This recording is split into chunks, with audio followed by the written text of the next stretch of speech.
no nosso estudo. Hoje nós vamos seguindo aí, nesse roteiro 5, um rebanho e um pastor.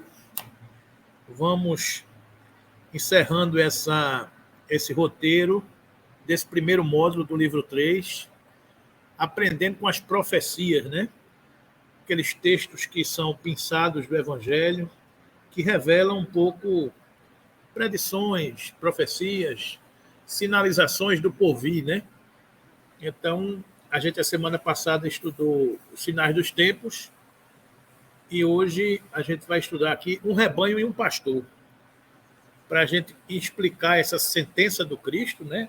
Essa predição do Cristo, de que haverá um rebanho, um só rebanho e um só pastor. Está em João, capítulo 10, versículo 16.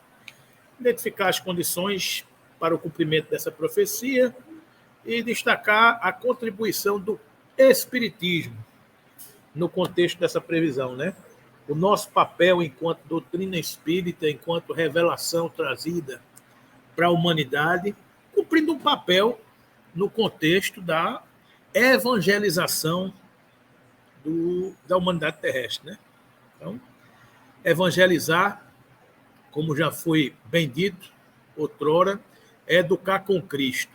Então, quando a gente fala evangelizar, é educar com Cristo. Então, o papel da nossa doutrina espírita para educar a humanidade sob a luz do Evangelho do Cristo, né? Então, esse é o nosso propósito, né?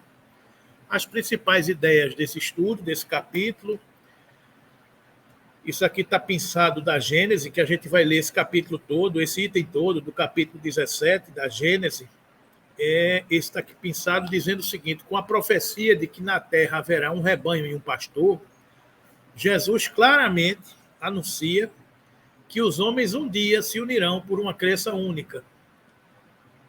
Está em Kardec, capítulo 17, item 32. A fim de que os homens se unam por meio de uma única crença, é necessário que as religiões se encontrem num terreno neutro, se bem que comum a todas. Para isso, todas terão que fazer concessões e sacrifícios mais ou menos importantes, conformemente à multiplicidade dos seus dogmas particulares. Por meio do Espiritismo, a humanidade tem que entrar numa nova era, numa nova fase, a do progresso moral, que é consequência inevitável. Então, as ideias principais é que Jesus anuncia que a gente um dia vai se unir em torno de uma crença única. A gente entende que para que isso aconteça, as diversas escolas religiosas vão se encontrar num terreno neutro, onde nenhuma queira que prevaleça o seu entendimento, o seu dogma de seguir uma determinada questão, mas olhando para cima para esse processo de transformação, né? E o papel do Espiritismo nessa, contribuindo para esta crença única, né? É um pouco isso que, ao final desse estudo, a gente quer que vocês compreendam para entender esse significado quando Jesus diz que haverá um só rebanho e um só pastor, né? Olha isso. Isso está lá no Evangelho de João, versículos 10 a 14, quando ele diz o seguinte: eu sou o bom pastor e conheço as minhas ovelhas, e das minhas sou conhecido. Assim como o Pai me conhece a mim, também eu conheço o Pai, e dou a minha vida pelas minhas ovelhas. Pelas ovelhas, né? Ainda tenho outras ovelhas, que não são deste aprisco. Também me convém agregar estas, e elas ouvirão a minha voz, e haverá um rebanho e um pastor. Então, esse é o enunciado do Cristo. Se a gente refletir um pouco naquele estudo da semana passada, quando a gente fala do capítulo das predições, que está lá na Gênese, a gente pensa sempre na visão do homem do alto da montanha. O homem do alto da montanha, ele tem uma visão ampliada do conjunto da obra. Então, nessa hora que Jesus diz: eu sou o pastor e conheço minhas ovelhas, e das minhas sou conhecido. Olhando de cima, ele diz: assim como o Pai me conhece, eu também conheço o Pai, e dou a minha vida pelas ovelhas. Ainda tenho outras ovelhas, as que ainda não me seguem, ainda não me entendem, ainda me compreendem, mas também são minhas ovelhas.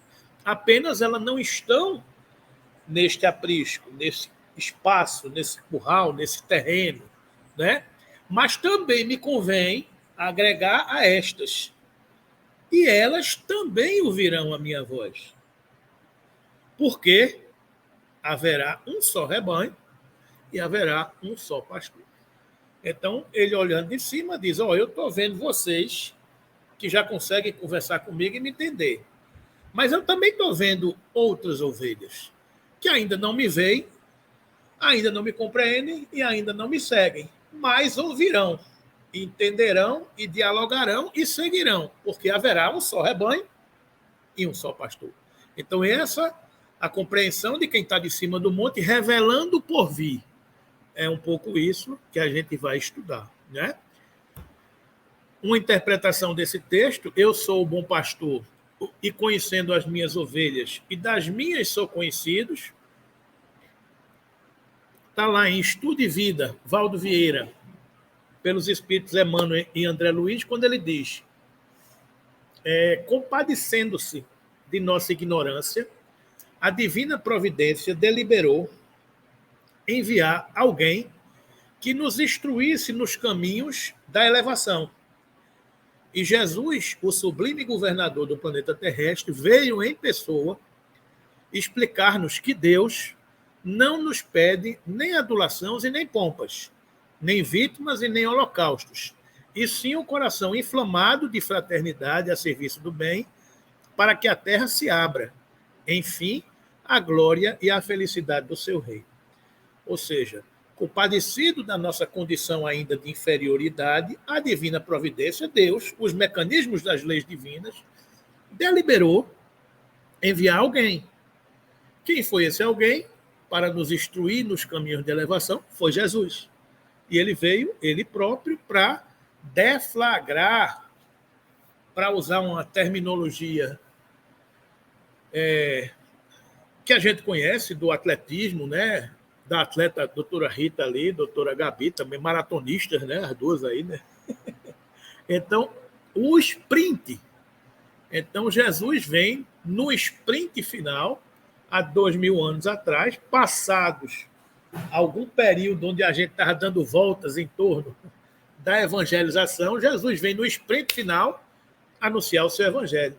São chegados os tempos, os últimos dias, então é a hora da alavancada final. Então, Jesus vem, nesta hora, nos provocar a segui-lo, a estas ovelhas de seu aprisco, né? Nesse sentido, Jesus não é apenas o pastor, mas é o bom pastor, porque outros pastores existem, houveram, contribuíram, contribuem, mas ele é o bom pastor, porque conhece verdadeiramente as suas ovelhas, guiando-as com segurança e amor ao longo do processo ascensional, né? Então, a gente vai se socorrer aqui do capítulo 1 do livro A Caminho da Luz, de Emmanuel, a Gênese Planetária, para ratificar isso que foi dito aí. É até uma expressão poética, né? Quando a gente vê esse texto aqui, é bonito, quando ele diz, rezam as tradições do mundo espiritual, que na direção de todos os fenômenos do nosso sistema, existe uma comunidade de espíritos puros e eleitos pelo Senhor Supremo do Universo. Então isso é muito bonito, né? Rezam as tradições, ou seja, ele nem afirma que sabe, que viu, ele diz, dizem, rezam as tradições, Emmanuel dizendo, né? Que na direção de todos os fenômenos de nosso sistema, que sistema? Sistema solar, né? O nosso sistema solar. Há uma comunidade de espíritos puros e eleitos pelo Senhor Supremo do Universo, em cujas mãos se conservam as rédeas diretoras da vida de todas as coletividades planetárias. Uma comissão, né? Uma comissão que toma conta do sistema solar, né? Então, o propósito, isso que está dito aqui. Essa comunidade de seres angélicos e perfeitos, da qual Jesus é um dos membros divinos. Olha que coisa bonita, né? A gente tem aí, sei lá, em tese, 9 governadores planetários. Jesus é um dos membros divinos. Pode ser que tenha mais, porque pode ser que tenha planeta que a gente não conheça. Pode ser que tenha menos, porque pode ser que tenha algum acumulando. Eu não sei. A gente não sabe. Mas o que ele está dizendo aqui é que Jesus é um dos membros. Ao que nos foi dado saber, apenas já se reuniu nas proximidades da Terra para a solução de problemas decisivos da organização e da direção do nosso planeta por 2 vezes no curso dos milênios conhecidos. Então, eles chegaram aqui pertinho e disseram, vamos se reunir ali próximo da Terra. A primeira vez foi quando desprendeu-se a nebulosa solar e resolveu a formação do planeta Terra. Aí foi nessa hora que Jesus foi designado. Só tu vais tomar conta desse planeta. Então, essa foi a primeira vez. A segunda vez foi quando a vinda de Jesus. A vinda de Jesus foi a segunda vez. Eles se reuniram de novo para dizer, vai lá, é o sprint. Né? E dizem, no finalzinho desse livro, que se reuniram uma terceira vez. Quando foi isso? Por volta de 1969.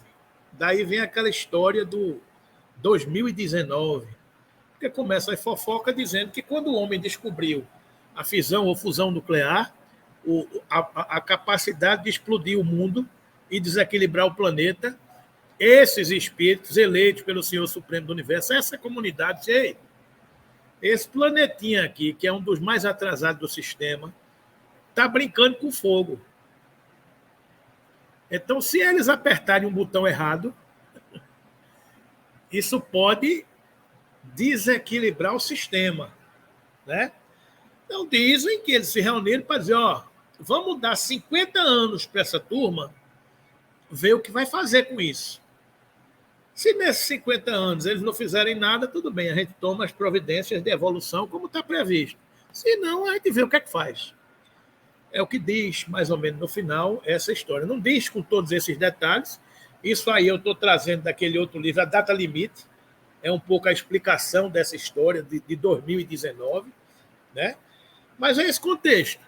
Agora, o fundamental dizer é, Jesus é o governador do planeta e foi escolhido para tomar conta do nosso orbe e conduzir a humanidade rumo a essa transformação, a essa educação, essa evangelização moral que todos nós estamos submetidos. Né? Ainda tenho outras ovelhas que não são deste aprisco. Também me convém agregar estas, e elas ouvirão a minha voz, e haverá um rebanho e um pastor. Trata-se de uma profecia que será cumprida, possivelmente durante o período de regeneração, período que a gente está iniciando. Então, esta profecia acontecerá, provavelmente, quando a humanidade terrestre estará mais unida em torno de ideias comuns, sobretudo no campo da fé. É equívoco supor que a união dos homens, em torno de uma crença única, eliminará a diversidade religiosa do planeta. Isso é muito importante que a gente observe. Para a gente não estar discutindo bobagem de dizer que a humanidade vai ser espírita, ou a humanidade vai ser católica, ou a humanidade vai ser judia, ou vai ser, sei lá, muçulmana. Não é isso que está sendo dito aqui. O que está sendo dito aqui é equívoco supor que a união dos homens em torno de uma única... O que é que está escrito aí? Crença. Não está dito que é em torno de uma única religião. Está dito que é em torno de uma crença. As pessoas... E eliminará a diversidade religiosa existente no planeta. É equívoco. As pessoas se manterão unidas pela crença em princípios espirituais universais e por um laço de fraternidade. Crença em princípios espirituais universais. Esse é o caminho, né? Compreenderão a duras penas que somente o progresso moral pode assegurar aos homens a felicidade na Terra, refreando as paixões, mas somente esse progresso pode fazer que entre os homens reinem a concórdia, a paz e a fraternidade. Então, o que vai nos conduzir este rebanho ao pastor é a transformação moral e a crença em princípios espirituais universais. É isso que vai nos unir. Ok, gente? Então, vamos entender esse contexto. Vai estar dizendo, não, eu sou espírita e o espiritismo será a religião do futuro. Leon Denis não disse isso. Leon Denis disse que o espiritismo será o futuro das religiões. Por quê? Porque o futuro das religiões terão a crença universal em princípios espirituais naturais. Então, esse é o mecanismo que nos fará compreender este caminho. Bom dia. Este caminho. Entenderam, gente? Então, questão 798 do Livro dos Espíritos. O espiritismo se tornará crença comum. Está grifado aí, crença comum. Kardec não perguntou se o espiritismo se tornará religião comum. Ele perguntou se tornará crença comum ou continuará sendo professado apenas por algumas pessoas. Resposta: certamente ele se tornará crença comum e marcará uma nova era na história da humanidade. Por quê? Princípios universais. Está na natureza. São as leis naturais.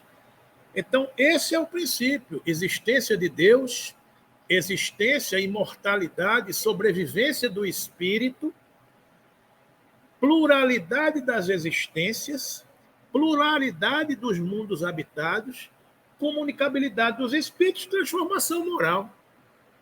Esse é o princípio que guiará a humanidade. E todos falarão a mesma coisa.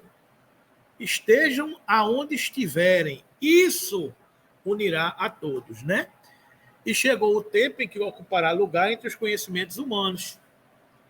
Entretanto, terá que sustentar grandes lutas, mais contra os interesses do que contra a convicção, pois não se pode dissimular a existência de pessoas interessadas em combatê-lo, umas por amor próprio, outras por causas inteiramente materiais. Porém, como seus contraditores se tornarão cada vez mais isolados, serão forçados a pensar como os demais, sob pena de se tornarem ridículos. Então, é o processo, é o mecanismo da lei.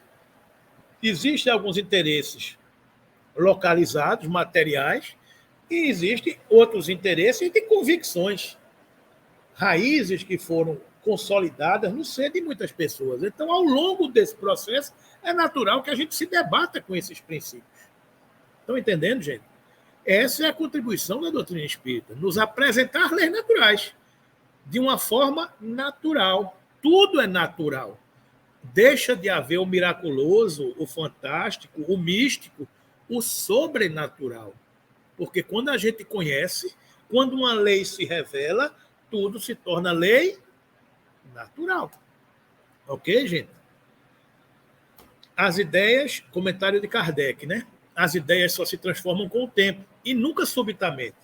Ou seja, nada é da noite para o dia. É um processo. Nós estamos engatinhando.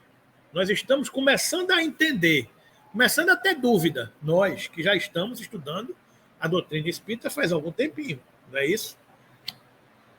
Elas se enfraquecem de geração em geração e, pouco a pouco, acabam por desaparecer com os que a professavam, os quais são substituídos por outros indivíduos, incumbidos de novos princípios, como acontece com as ideias políticas. Vede o paganismo. Certamente não há mais quem professe hoje as ideias religiosas daquela época. Todavia, muitos séculos após o advento do cristianismo, tais ideias deixaram vestígios que somente a renovação integral das raças conseguiu apagar. Dá-se-á o mesmo com o espiritismo, que tem progredido bastante, mas durante 2 ou 3 gerações ainda haverá um fermento de incredulidade, que só o tempo dissipará. Sua marcha, porém, será mais rápida que a do cristianismo, Porque é o próprio cristianismo que lhe abre o caminho e serve de apoio. O cristianismo tinha que destruir, o espiritismo só tem que edificar. Ou seja, o cristianismo, 2000 anos. O espiritismo não precisará desse ciclo tão longo, porque a gente está construindo em cima de uma base já bastante sólida. O cristianismo não tinha essa base muito sólida. O cristianismo tinha a base do Deus único, mas teve outras lutas muito fortes e muito potentes.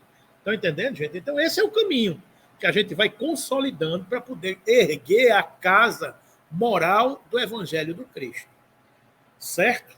E todos nós somos operários dessa construção, não é isso?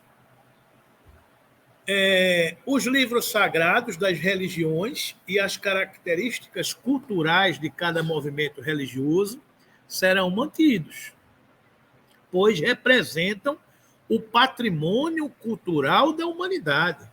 Ninguém pode jogar a cultura fora. A cultura faz parte de gerações, não é isso? Ocorrerá, porém, uma espécie de diversidade religiosa que se apoiará na unidade de certas ideias fundamentais.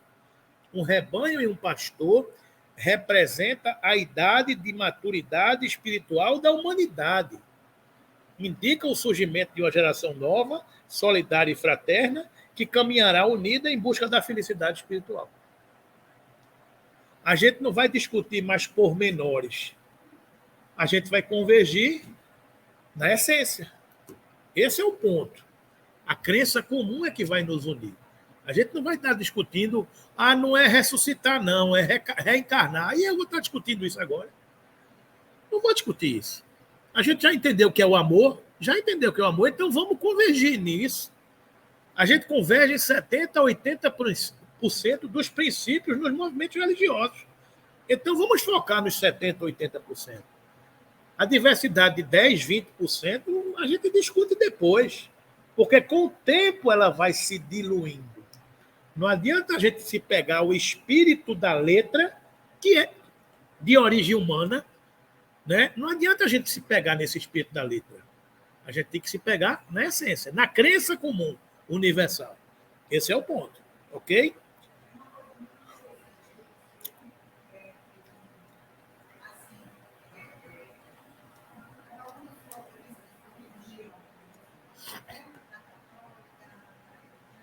Isso.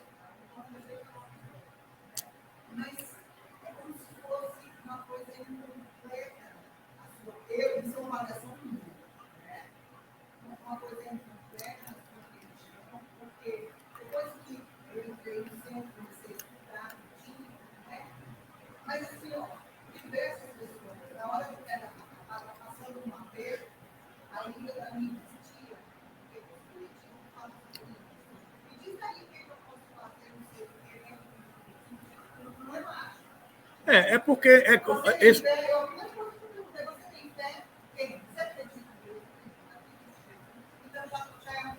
esse seu testemunho é importante quando você pergunta se todo mundo que tem outros movimentos religiosos, quando o bicho pega, vai ligar para um espírita para perguntar se o espiritismo tem uma solução. Né? Então, é como se a gente fosse os milagreiros de plantão. E nós não somos milagreiros de plantão.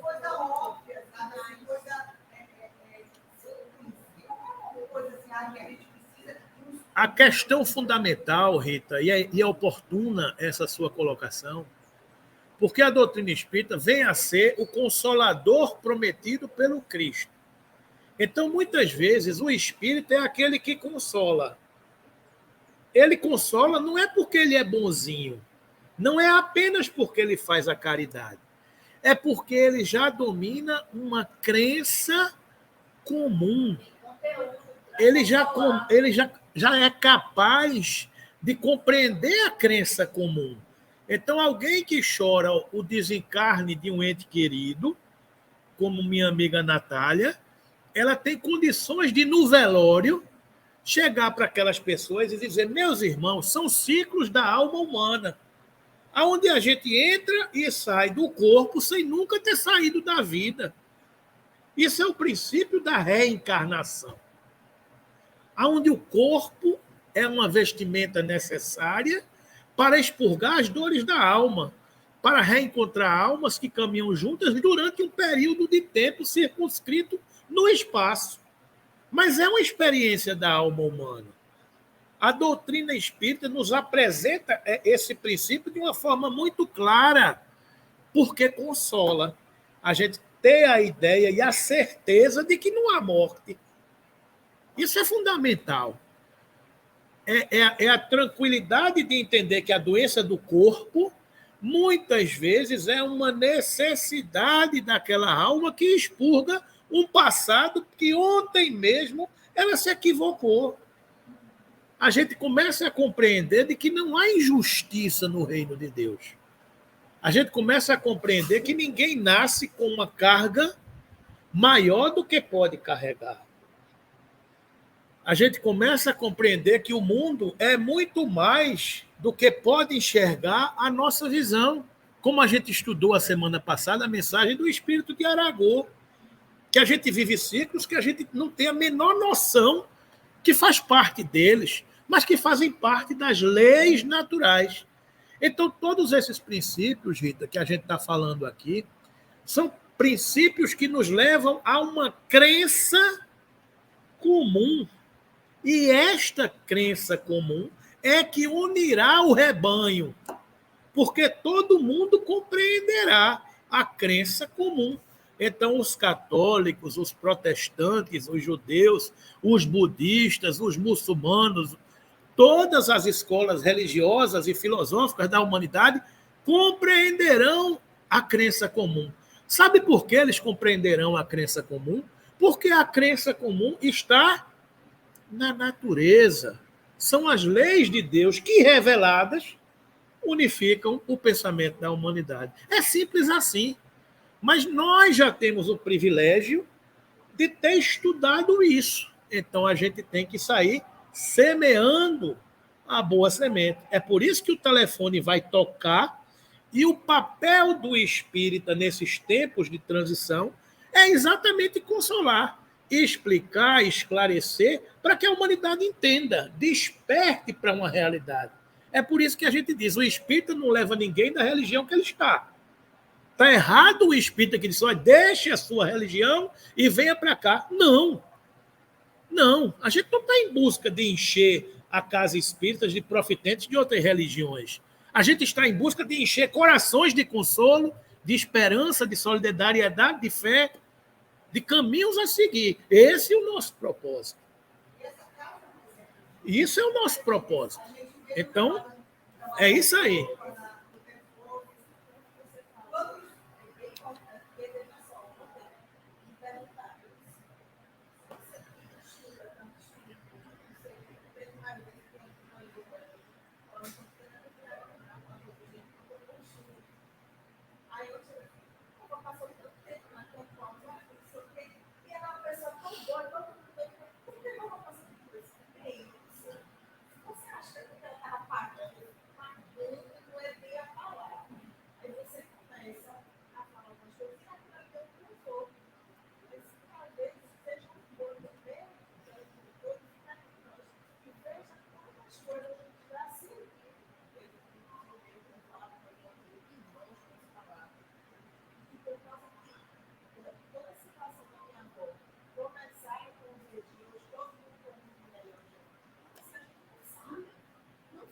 A gente não sabe ao certo tudo, né?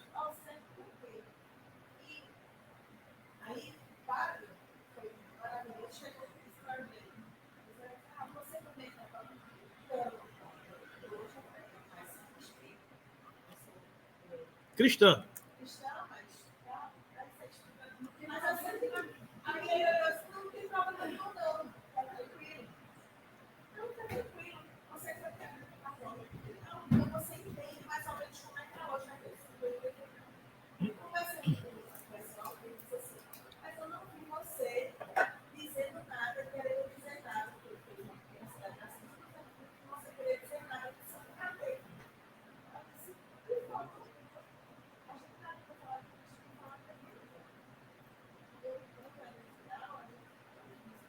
Obrigado.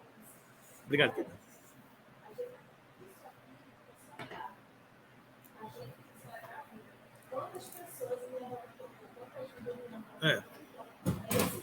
Esse é o caminho.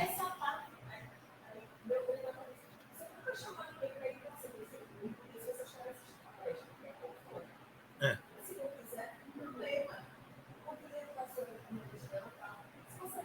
Então, vamos lá, gente. É isso aí. É um só rebanho, um só pastor. Então, para a gente concluir, vamos dar uma lidinha nesse texto 32, que é curtinho, para a gente entender o pensamento de Kardec quando ele explica essa passagem, um só rebanho, um só pastor. Por essas palavras, Jesus claramente anuncia que os homens um dia se unirão por uma crença única. Mas como poderá efetuar-se essa união? Ele mesmo faz essa pergunta, né? Difícil parecerá isso, tendo em vista as diferenças que existem entre as religiões, o antagonismo que elas se alimentam entre seus adeptos. Um pouco isso que você estava mencionando aí, né? A obstinação que manifestam em se acreditarem na posse exclusiva da verdade. Todos querem a unidade, mas cada um se lisonjeia de que essa unidade se fará em seu proveito, e nenhuma admite a possibilidade de fazer qualquer concessão no que respeita às suas crenças. Entretanto, a unidade se fará em religião, como já tende a fazer-se socialmente, politicamente, comercialmente, pela queda das barreiras que separam os povos, pela assimilação dos costumes, dos usos da linguagem. Os povos do mundo inteiro já confraternizam, como os das províncias de um mesmo império. Pressente-se essa unidade e todos a desejam. Ela se fará pela força das coisas, porque há de tornar-se uma necessidade para que se estreitem os laços da fraternidade entre as nações, far-se-á pelo desenvolvimento da razão humana, que se tornará apta a compreender a puerilidade de todas as dissidências, pelo progresso das ciências, a demonstrar cada dia mais os erros materiais sobre que tais dissidências assentam e a estacar, pouco a pouco, das suas fiadas as pedras estragadas, demolindo nas religiões o que é obra dos homens e fruto de sua ignorância das leis da natureza, a ciência não poderá destruir, malgrado a opinião de alguns, o que é obra de Deus e eterna verdade. Afastando os acessórios, ela prepara as vias para a unidade.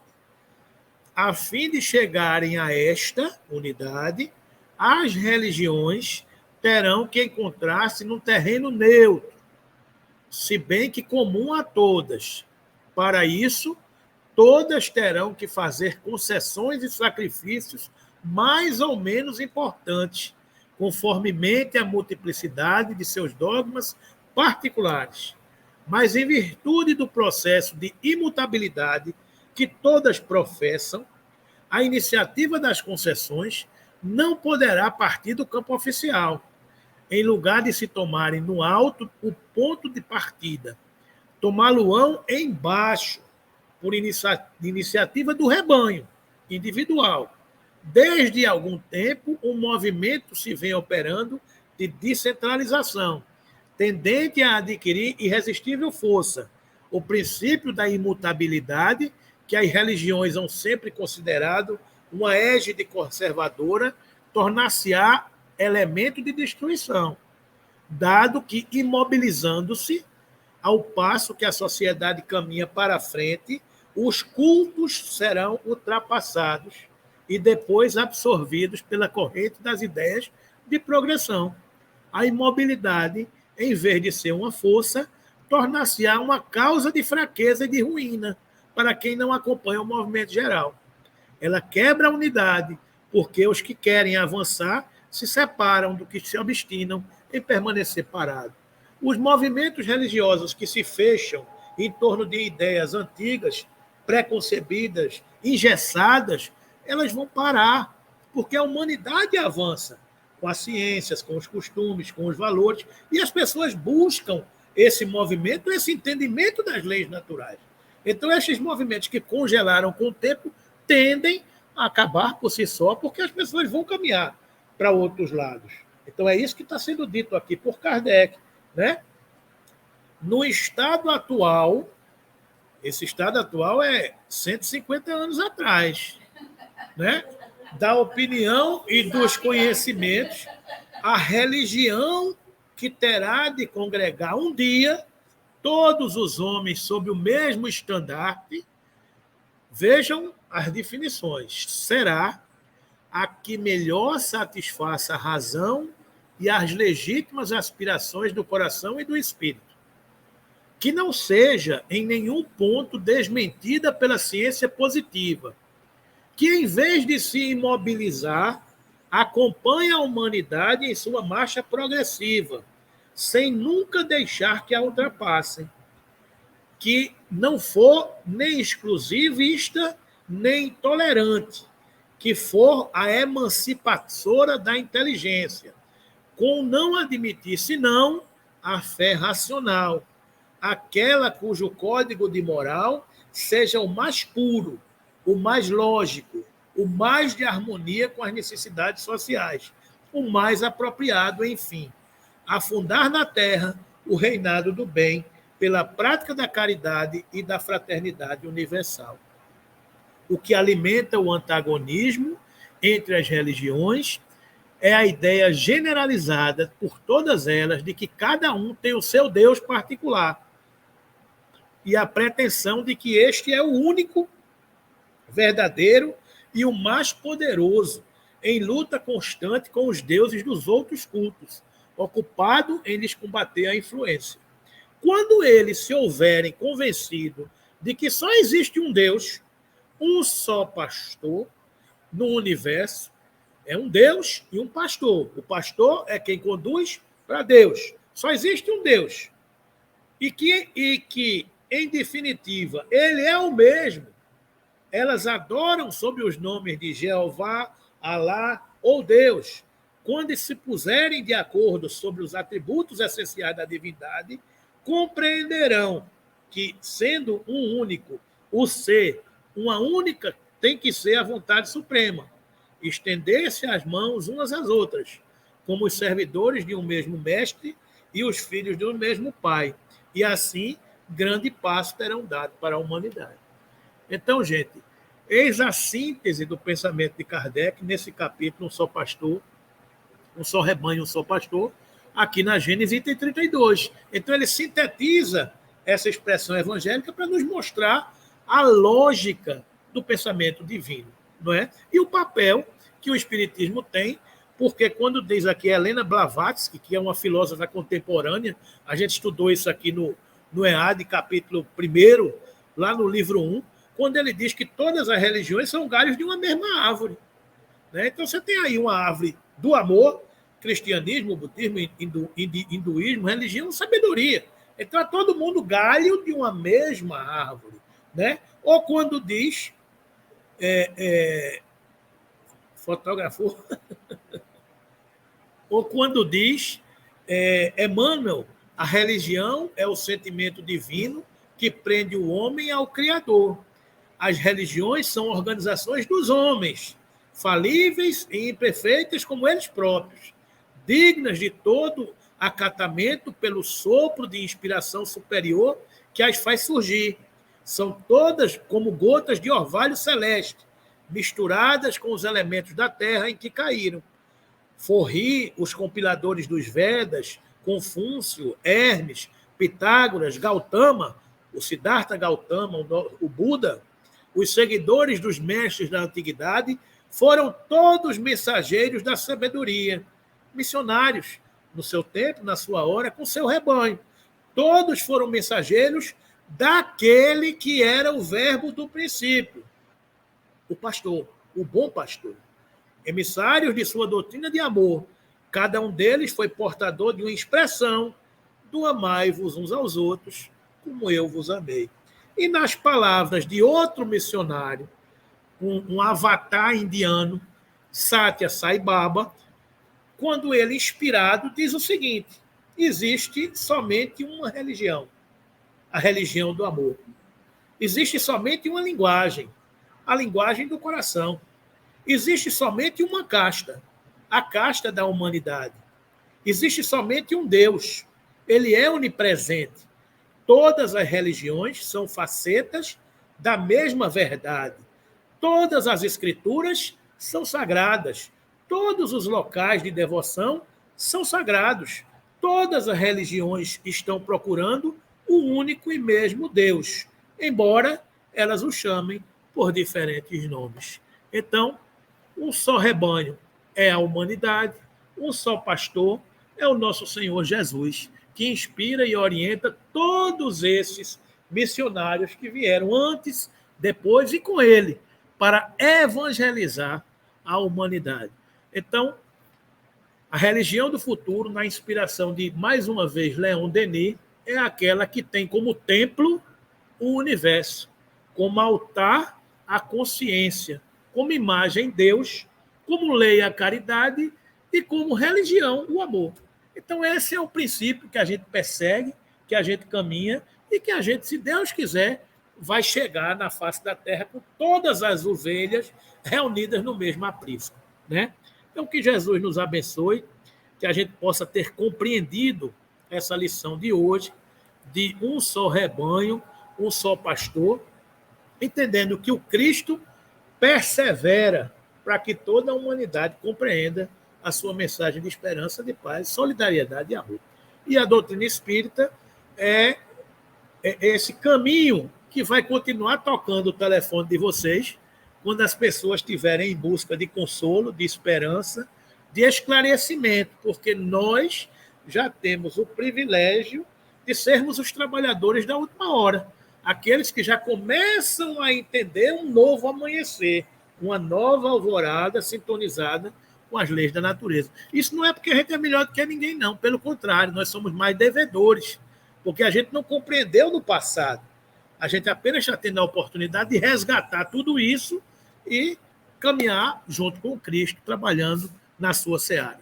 Ok, gente? Jesus nos abençoe e vamos encerrando por aqui.